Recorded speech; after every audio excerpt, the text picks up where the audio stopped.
आपण स्टील नाही, प्लास्टिक नाही, आपण ठेवलं काय माठ. माठाने हे बारीक बारीक छिद्र पाणी पसरण्यासाठी असते. त्याच्यातून पाणी त्याच्यातून थंड येते.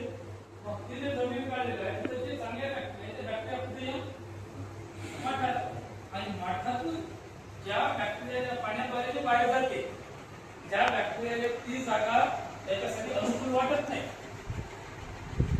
तेवढी जागा त्या बॅक्टेरिया अनुकूल वाटत नाही, ती बॅक्टेरियाच्या बाहेर येऊन जाते.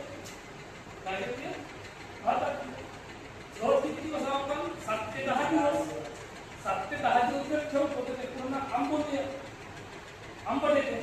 म्हणजे काय आंबट प्रकार झाला नाही, तर पूर्ण जर आंबट आलं, आंबट आल्यानंतर त्याच्यात काय तयार झाले, जीवाणू तयार झाले. त्या जीवाणू खाद्य काय लागलं,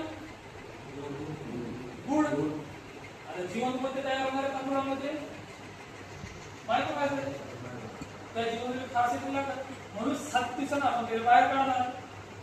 बाहेर काढलं 7 ते 10 बाहेर काढलं का त्याच्यात मी तांदूळ गुळाचा पेस्ट आणि भाताचा पेस्ट हे दोन्ही पेस्ट पूर्ण एक जीव करतात. एक जीव केला की एक जीव करून त्याच्यात मग 2 ते 3 लिटर ताक टाकतात. आता ताक काय असेल, नलकाची पुरवठा, बुरशीजन्य.